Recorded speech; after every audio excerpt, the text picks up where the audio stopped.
Et l'image du jour, eh bien, c'est celle de ces joueurs iraniens enfin arrivés aux États-Unis, à Los Angeles. C'est là que la Team Melli, Elisabeth Xavier, va débuter son tournoi face à la Nouvelle-Zélande la nuit prochaine. Voilà, je vous rappelle que l'administration américaine, dans ce contexte de forte tension entre l'Iran et les États-Unis, a refusé d'accorder des visas à 11 membres de l'encadrement de la sélection.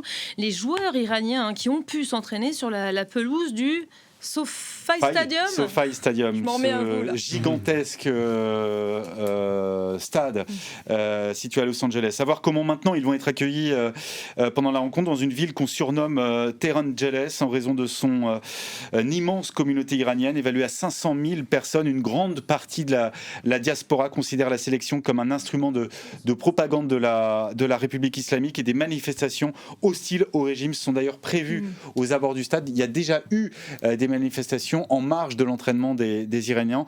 C'est un contexte évidemment pas facile pour cette équipe c'était un sacré périple en tout cas pour se rendre. Oui, d'abord au Mexique, leur camp de base, puis les États-Unis pour disputer ces rencontres. Il y avait déjà eu des soucis il y a 4 ans au Qatar, puisque les joueurs iraniens, il y avait des mouvements de révolte contre le pouvoir des mollahs, et donc un certain nombre de joueurs iraniens qui jouent à l'étranger et qui sont opposés à ce régime. Mais ils avaient donc refusé de chanter l'hymne national. Et donc leurs familles ont été menacées, et donc lors du deuxième match, ils ont dû chanter l'hymne national, ou en tout cas faire semblant de le chanter.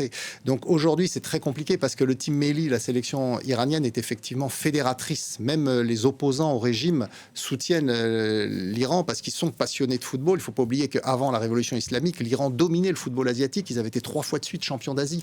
Donc, et ensuite, quand l'ayatollah Khomeini est arrivé au pouvoir, il a interdit le football pendant un temps au motif que c'était une activité frivole.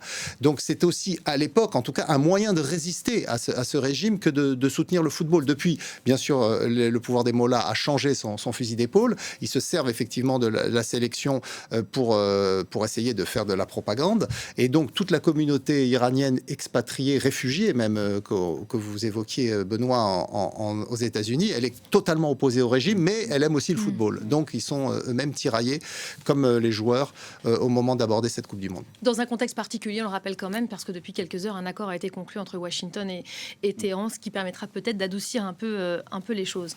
On passe